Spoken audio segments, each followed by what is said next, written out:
since the new year, I've been journaling every single day, no matter what comes to mind. Pen and paper? Pen and paper. Oh, yeah, we got it. Great question. Yeah, good. Great question, because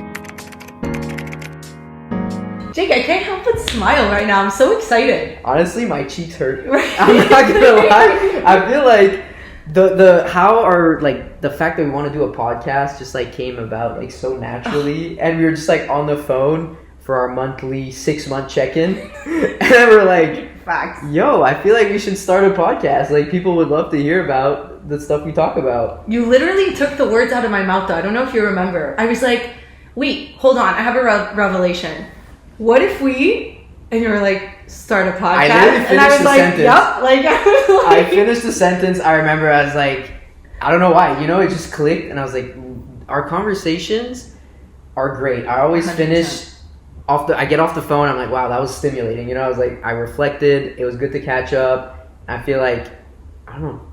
It's time to share this with people. Let's just do it. You know what I mean? 4-hour conversations. Like, I was looking at my watch and I'm like, oh my God, okay, Jake, I need to go to bed. It's 12:30. That was like 4 hours. Right? I remember that conversation was 4 hours. But it felt like 20 minutes? Yeah, and I think that was by far our longest conversation we had on the phone. Yeah. And I was like, I felt like that went by the quickest out of all the conversation. Not that, like, you know, the other ones were dreadful. But am I learning something here today, Jake? No, but we've known each other for what, 20 years? 20 plus years? I'm trying to figure out exactly how long we've known each other for. I mean, do you want to do an age reveal or not yet? Do we? No, maybe not yet. Okay, not yet. We'll keep some mystery, but we're still young. We did meet in grade school, elementary school. Yeah. But I'm trying to figure out what grade it was, and I still have not pinpointed it. It was like 1 or 2.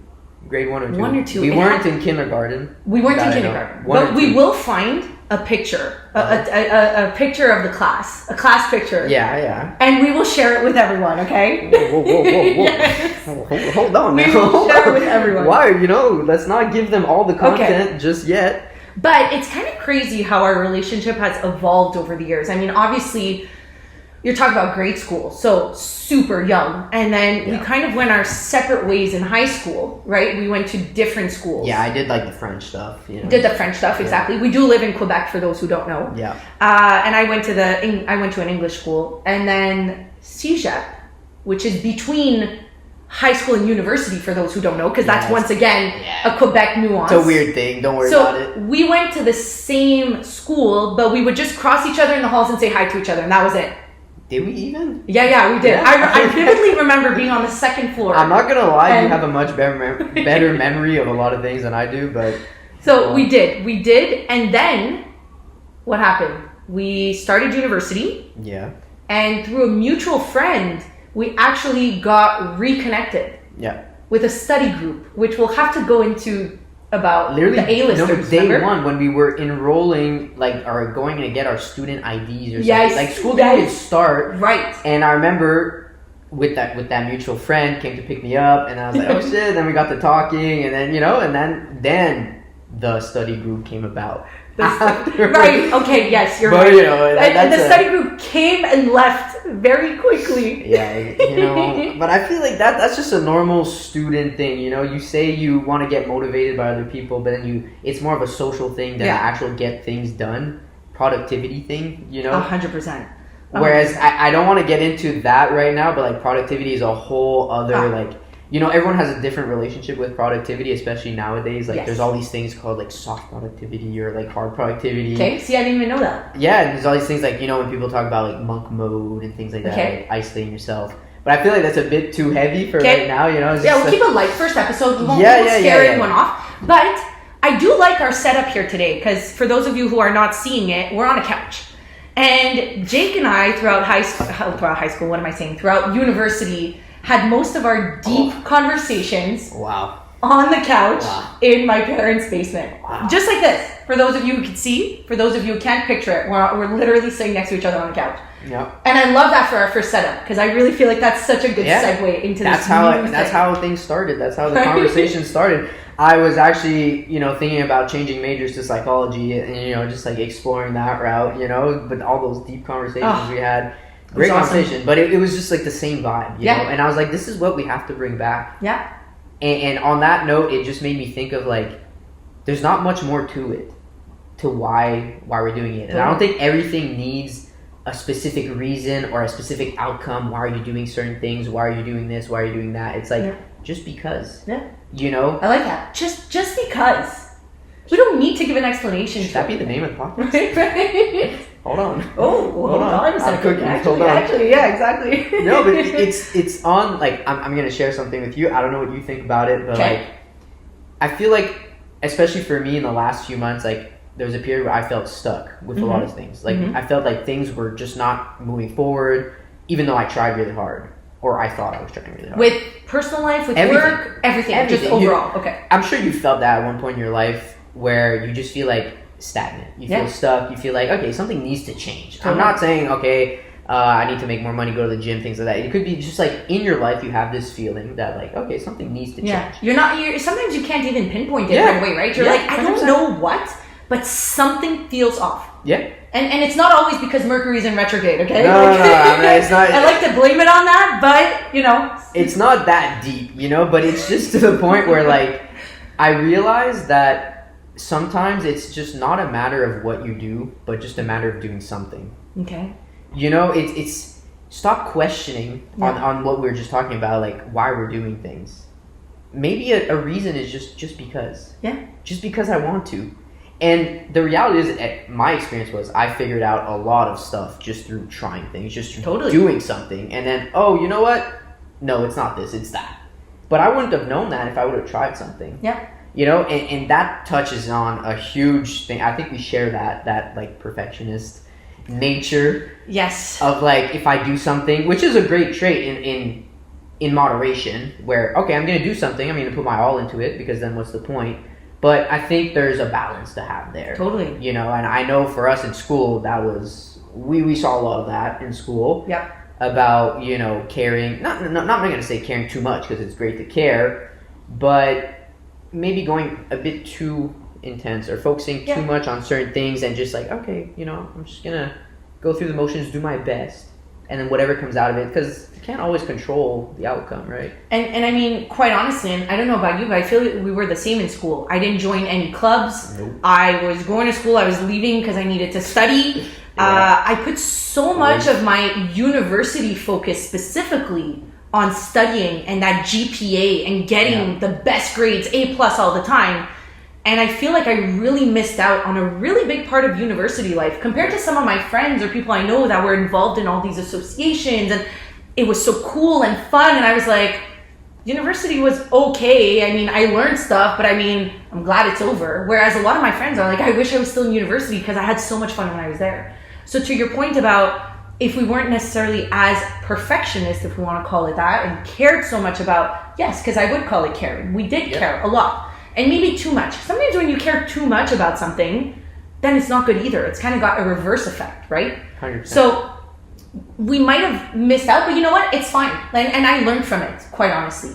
I think. Yeah, but what are you missing out on? Like clubs or like socializing, I guess? Yeah, like socializing. Like, there was at the university we attended, there was a really great marketing club, for example. So I feel like, case competitions, another thing where you get to collaborate and you get to pitch things in front of, potential employers and things like that. Those are great soft skills also that we could have taken from it.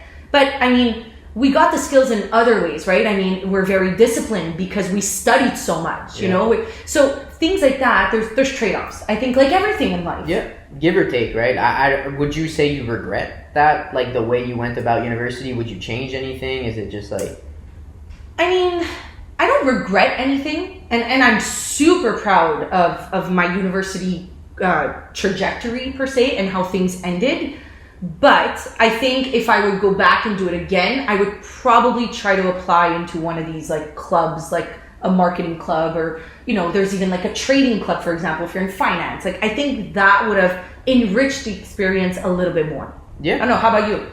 No, I don't regret much. I was the same. I was a wraith. Like I went to my class. Yeah. I went to classes. In and out. In and out. Like no one knew Jacob went to school. You know what I'm saying? I did good at my exams. Showed up for the midterm. Showed up for the finals. Did what I had to do. Besides that, I was. You're young. You're like in your early 20s. I used to play video games, do my sports, go out on the weekends. And that was my life. I was content with that That's it. at that point in my life. So it's like, if I look back on my life, I'm like, oh, maybe I could have experienced a bit more the social aspect of university. Is it something that it affected me today? No, I don't think it did. Mm-hmm. I think that the way I see life right now is that you always have to compromise on certain things. You can't have everything, That's a good point. right? That's a very good point. And at least the way I see my current situation right now is that I need to make certain sacrifices for long-term gains, long-term benefits. So the life that I'm living right now, I know is the result of decisions I took in my past. Interesting. And it always be like that, right? So if you find yourself ever falling into like victim mode or victimizing yourself, or, oh, why is life like this for me? Why? Well, the answer is all the decisions you made in the past. Yeah, and when we were talking the last time on the phone, we spoke a lot about instant gratification. Oh. And how sometimes we need to delay a certain fun moment to put in the work for something else to then get the outcome. And I feel like that kind of ties in with what you're saying. It's exactly that. It's exactly that. But what you shared with me, and I don't know if we want to go into that really, but no, you shared with me a quote. Now, I'm going to mess it up, so please correct me. I'll correct you. Learn to earn? What was it? I'm saying that wrong. Learn to earn. No. What was it? No, you need to put yourself in positions to learn, not earn. You need to put your... So is that what's instant gratification, or am I No, it's on the same topic. Okay, it is. Meaning that right now in your life, if you're starting off with something, which most of us are, no matter your age, right? You're always going to change. Most people change careers, most people change hobbies. So you're going to start at zero, right? When you started something, no matter what you're good at right now, there's a point in your life where you weren't necessarily good at it. 100%. There's natural talent out there, I do agree. Yes. But most people are not good with certain things when they start. Yeah. Right? So at the beginning, most people, especially when it comes to like your professional career, they want to be in a position to earn right away. But you're trying to fast track the journey, the process. And what really will make you earn properly is by learning the right skills.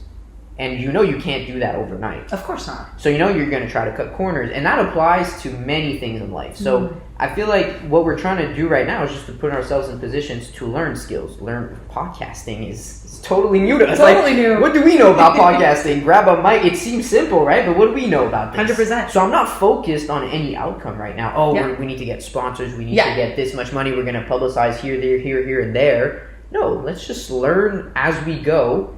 And right now, sure, we won't, have this crazy podcast that's advertised everywhere, but we're learning the right skills to put ourselves in the right position. Yeah. So it's the same thing with anything you want to do, a hobby, a career, whatever. People, I'm mostly in the business realm right now, thinking of, business opportunities and things like that. So 100%. It's like, if I'm just focused on earning, I'll probably be in the wrong place at the wrong time. And the wrong mindset. Yeah, the wrong mindset. Right? Where's the money at? Yeah, exactly. Where's the money at? Where's the title? Where's the seniority? Maybe there's no money for 5, 6, 7. Maybe it's going to take 10 years, you know? But if I'm focused on, all right, instant money, like really to change your life, you have to really understand why you're doing things. I agree with that. That helped me so much to really when people say, oh, I do a lot of introspection, let's say, or people say, oh, you should journal, you should meditate. But what are you really doing when you do those things? I could meditate and actually think of nothing. Or I could journal and just write down things. Yeah, just to say you did it. Just to say I journaled, right? I could write down my whole day. Great, I journal. I'm a good human. I'm doing what I'm supposed to do. But what did I really learn from journaling? You're writing down your thoughts. Oh, my coworker kind of, pissed me off today, whatever.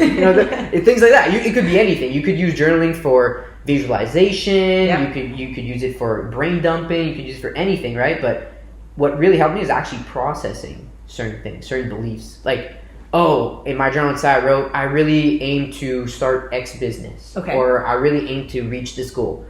If I sit down and I'm like, why do I really want to reach that goal? Is it really for me or is it for someone else? Interesting. Why do I want to make this much money? Is it for me or is it for someone else? Like when you reevaluate what you actually value, you're like, oh, maybe I'm going about this the wrong way. Yeah, interesting. But I have a question for you. So how do you do that? Do you journal and then you sit back and you reread and you kind of write again? Like, what's your process look like? So since the new year, I've been journaling every single day, no matter what comes to mind. Pen and paper? Pen and paper. Oh, yeah, we got it. Great question. Yeah, good. Great question, because for anything, at least, and I was the same in school. Yeah. If I wrote on a pen and paper, it sticks in your brain. Me too. It sticks. And they actually, well, mind you, it could be that it's the same when you actually type something, but they do say when you take a pen and paper and actually jot something down, it takes it from your mind and gets it out of there. Oh, really? That's what Yeah. Honestly, now, okay, maybe it's the same thing when you type a note, let's say, right? Yeah. But I'm like you, pen and paper is the way to go. I found, for me, in my personal experience, that's what works best for me. Which is, on another side note of that, is like, what might work for me might not work for you. Of but course. Pen and paper, Okay. So you pen and paper. Yeah. Periodically, every day. And it's, for me, the way I use my journal is a brain dump. Like, okay. So anything and everything. Anything, and it could go from, my career to personal situations, friendships, romantic relationships, thoughts. To an idea you have? To an idea, thought, but it's a brain dump, right? It touches everything. And what I like to do is not every day, but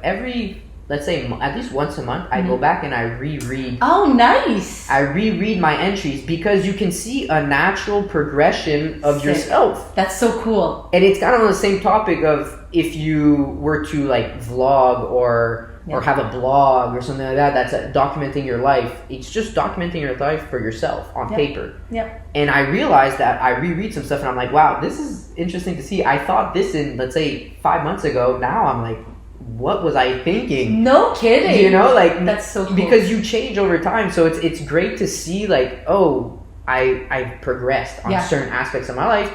And certain things, it's good to see, oh, this is what I was thinking 5 months ago.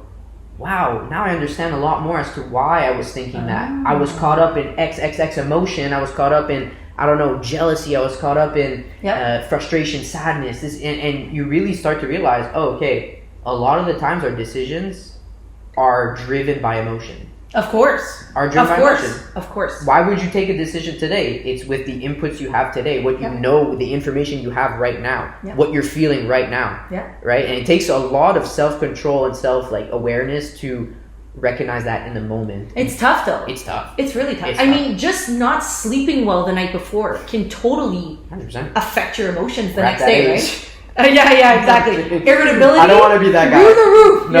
But I don't want to be that guy. But it's true. And I have a question for you though. Like, what's the one thing, if you're willing to share, that you really you had written about, and then you look back and you were like, oh my God, like, I'm so surprised. Do you have something that comes to mind? I mean, it might not come to you. Maybe we discuss it another time. But I'm so surprised. I think my relationship with money. How I had such a scarcity mindset around money, and obviously, I understand that came from a big influence of how I grew up, upbringing and everything, but it might have changed a lot when I moved out. Okay. Because your financial situation changes. You're responsible for everything. You're responsible for a lot more things, right? Even though, there's an extent to it, but I think I realized that, wow, I was living in such a scarcity mindset, which was interesting to see because I could see it being applied in other areas of my life, not just money. So that's what I mean. Journaling is it's so powerful for me. It might not work for everyone, but for me, if the way I use it, I feel like I learned so much about myself. That's so interesting. So your scarcity mindset for money was then translating to a lot of stuff. Interesting. It could be as stupid as oh, I was worried that my clothes are starting to get a bit ruffled or in my laundry machine. I was like, why am I feeling so attached to these clothes? It feels like I was living out of scarcity. Oh, there's not an option to go buy more. Oh, wow. You know what I mean? So by reflecting on your journal entries is how you realize that. I got to start doing that. And it's such a shift. I feel like a lot of good things have come out of me changing my mindset around money. Because when you're so focused on the lack of, you're not focused on creating abundance of other things. I was just going to say that. Yep, exactly. I don't know if you feel the same about money, or anything in on that note, Yeah, and I think, you and I had a bit of a similar upbringing, and right, like we said, we've known each other for 20 years, and so my family, I mean, to this day, literally, my grandfather will be like, don't spend your money on this, and what are you doing, and you're going on a trip? No, like, you could spend your money elsewhere, right? So to your point, a lot of it comes from our upbringing, right? And I think it comes from the mentality that, you know, like, especially in my case, and I believe your case is the same, my grandfather came from Italy, right? So that's it. So they literally came from nothing. He came here with $20 in his pocket. So of course, when, you know, we're talking about money and things like that, he knows what it's like to have lived with nothing. And he doesn't want that to happen to his family, right? Because he cares about us. And so this scarcity mindset, though, really did come into play with me for money. For a long time, I was super stingy on things. Like as little as, do I really need that coffee this morning at Tim Hortons, for example? You know, like a $3 purchase, a $4 purchase, whatever it is. And I would think twice, you know? And as I grew up and also as I moved out and now I'm with my boyfriend and I live with him and he's got a different mindset about money. And that to me has rubbed off on me where it's not about being careless. That's not what I'm saying. I'm not saying you want something, buy it no matter the cost. Of course not. No. I don't think that's what you're saying either. No, absolutely not. But if I want something that's $4 at Tim Hortons, I'm going to spend more time and more energy thinking about whether or not I want it than just saying, it's $4, I'm just going to get it and that's it. You know what I mean? No, but it's on the top of like moderation, right? Exactly. Anything good or bad for you needs to be moderated. And we spoke about that, even with food, right? Yeah, it's like food. Things are so good for you, right? Vegetables, for example. If you eat too many vegetables, you can't intake all those vitamins, for example, right? Actually, I heard someone say you can't OD on veggies, but that's a different story. Really? Yeah, I don't know. Well, I did hear something about there's certain vitamins you cannot have too much of. If you go over 100%, it can get dangerous. But I don't know exactly which one, so I don't want to start naming vitamins and then giving wrong information. Not the health channel. But that's interesting. Yeah. But you get the point, right? It's all about everything in moderation. Just like if you're eating sweets, like it's about not eating too much of it. Just like if you're eating something that. So, anyways, I don't want to deviate into that, but just saying. But you see how you can analyze every relationship that you have, and when I say relationships, probably what comes to your mind is like, romantic friendships. The common ones. The common ones. But you have relationships with everything. Yep. You have relationships with literally everything. Like where you live, your boss. Like you have relationships with literally anything that you have in your life. And it's important to, analyze them a bit, process those. But I think that's interesting because it's not just relationships with people. Yeah, exactly. Right? Not it's people. It's even with inanimate things like food, for example. Yeah. And we'll get into that. But I had a really bad relationship with food, and I've kind of changed that over the last 2-3 months. So and it's interesting how that has applied to other things in my life as well. So I won't deviate. But no, but on that note, like I always love to see how people change their mindset around things because I feel like I was able to do it, and I think that's the hardest thing to do. Like the hardest thing to do is not just like going to the gym. And eating well. The hardest thing to do is reevaluating why you see things the way you see them. And because it sounds a bit abstract, right? Said like that. Oh, reevaluate your relationship with the food. What does that even mean? What does that mean? You know what I mean? But really, when you sit down and realize, why do I see things the way I see them? Where does this come from? And a lot of the times, they revolve around the same themes. Yep. That was the most fascinating thing to me is I can make connections with a lot of things, different things, different relationships that I have, and realize, wow, they all stem from basically one of 3 things, which for the podcast, this could be like a 10-hour session. Okay, but I'll just say like it's just so I'm curious to know. Let's say with your relationship with food, like how did you reevaluate that? Okay, so I mean, I wasn't thinking of getting into this in the first episode. Oh, we don't have to get into it. But it's fine. But listen, we could give them a little taste. I won't go too much into it. For sure. But I feel like I kind of cheated. But it worked. So I mean, cheated in what sense? I went to see a hypnotist. But listen, it worked. And non-sponsored for right? non-sponsored. Right? No, but it was very interesting. It was a super interesting experience where, I kept telling her, what you're doing is magic, right? Because literally, Jake, I'm not kidding. From one day to the next, my mindset changed around food. Okay, so I can't come here and say, oh my God, I did so much, reflection around it. I'd be a total fake if I said that. So we're going to try to keep it real. So we're going to need a guest speaker, which is the hypnotist. To understand, what do you do? What do you do? Because I'm amazed. Like, how does this happen? Yeah. Overnight. But it's all about, for me, my issue with food was really I'm like, I can't have this. I can't have this. So as soon as you put a boundary, you want it. Okay, think of a kid. Okay, I'm going to go back to that example that we've heard 100 million times from everyone. You tell a kid not to touch a hot stove, what are they going to do? Touch the hot stove, right? They always want to do what they can. Yeah. And that's what was happening with me with food. I kept telling myself, I can't have that chocolate. I can't have that pasta. I can't have this. And guess what? I wanted it and I craved it because I knew I couldn't have it, or I was telling myself I couldn't have it. I was telling my mind, you cannot eat this. So what did my mind do? It made me want it more and more. And when I would try to get away from it, it was like, no, I can't. And it was like, I needed to have that chocolate, for example. And what happened if you did have that chocolate? I would eat it, and then I would feel super guilty. That's a really great question. If would feel super guilty about it all day and all night. I should have never eaten that. Oh my God, now I'm gonna have to go to the gym. I'm gonna have to do 2 times the workout. I can't. And for those of you who don't know, I went on a big weight loss journey. So for me, you know, food, I always have that mindset of, I cannot go back to where I was, right? I've worked so hard. And so by eating this chocolate, I'm going in the wrong direction, is how I used to see it. Interesting. Okay. And so I'd feel super guilty, and I'd like obsess over that thought every single day, or every single time I would like have a slip up, if you want to call it that. But then what that does is that's taking a lot of my energy from my day thinking about that. Or if I'm talking to someone, or I'm working on something, or I'm doing something, then in the back of my mind, I'm thinking about on repeat the guilt about eating a certain thing. And when I went to see the hypnotist, I don't know what she did. I don't know what she said. But all I can tell you is that now when I have a chocolate bar, first of all, I don't crave it. So that's already a huge win with my relationship with food, that I'm like, oh my God, I'm not craving things that are bad for me. But what I said I wanted to work on is, if I'm going to have that chocolate, I know it's not good for me. I know I should not, right, on quotations, I shouldn't be eating that. But if I'm going to eat it, I want to enjoy it. I want to bite into that bar of chocolate and say, wow, this tastes amazing, right? And I don't want to think about it all day. Like, I want to eat it and be done with it. And overnight, that is what happened. First of all, I don't crave things. That's actually so fascinating to me. It's fascinating. Because through that story, I hear a lot of things. You know, when I was talking about previously, like, everything kind of boils down to one of, like, 5 themes. Yeah. Everything. I'm telling you, when you do a lot of introspection and you can connect everything to a lot of 5 themes.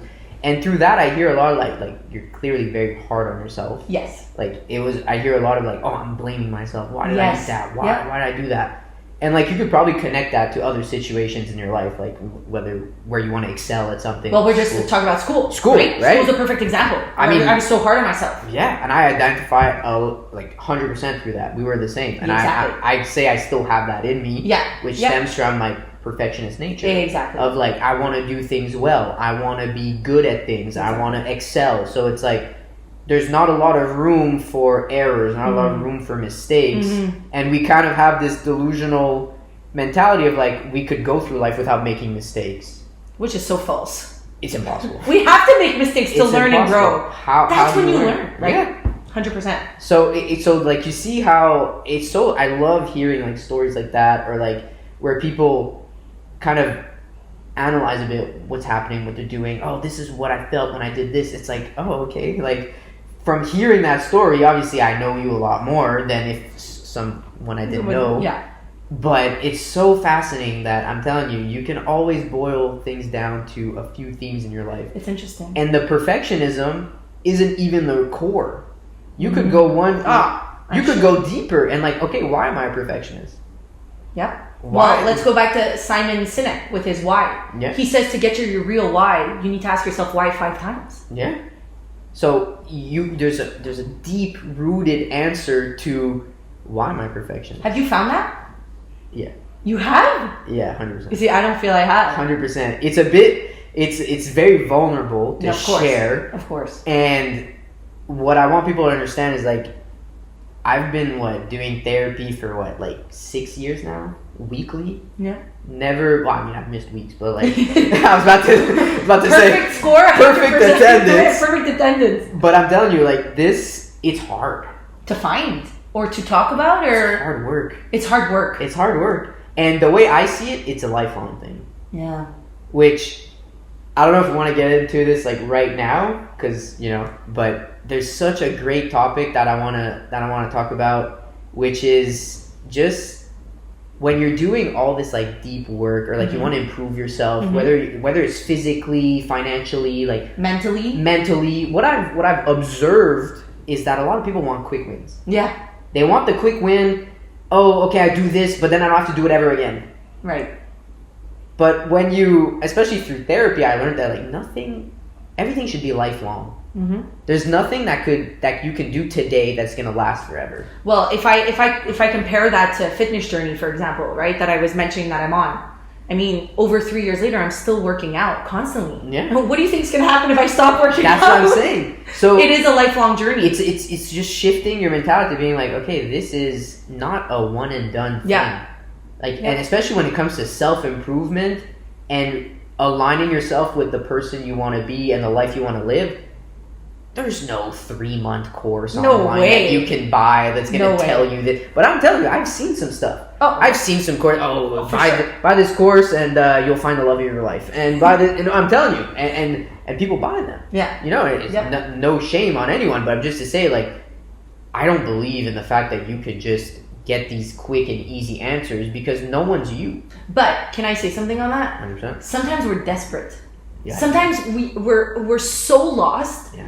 And we see this and we're like, oh my God, this can help me change my life, right? But to your point, and maybe you'll take something out of that class, 100%. Yep. But it's about continuing. And I feel like there's going to be ups and downs, right? Throughout all our lives. I love this kind of analogy that I've heard that makes reference to a heartbeat, right? A heartbeat goes up and down. Yeah. And in life, there's always ups and downs. And we'll see it like even with progress we make. Sometimes we make a lot of progress, sometimes we don't, right? Yeah. Sometimes we feel stagnated. Sometimes we're killing it. Sometimes we're not. But guess what? Once a heartbeat stops, there's a straight line. And that means that you're not here anymore, right? When you have a straight line on your heartbeat. And that's what life is, right? Life, there's no straight line. It's all ups and downs. It's crazy you say that, because I was literally imagining the word linear in my mind as you were talking about your relationship with food. Yeah. And about I ate that chocolate. Now I'm gonna have to go to the gym because I'm so bad. Thinking that like your progress is linear. Right. When it's not. It can never be linear, right? Like, this day was good.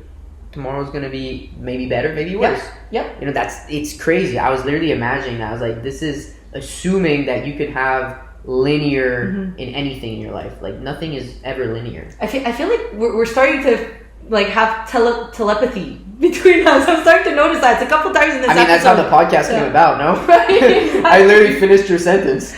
I love that. that. Well, listen, on that note, I think this was a great first episode. Let us know what you think. That was a heavy episode. Yeah. I wasn't expecting to go this heavy the first time, but it's cool. It was guns blazing a bit, but but I liked it. We got in deep. We got into some good topics. I think that there's a lot of room to elaborate on a lot of stuff. 100%. We're just getting started here. Yep. We've got content for days. More than days. All right. On that note, thank you everyone for listening. We hope you enjoyed, and stay tuned for the next one. Yeah. See you, everyone.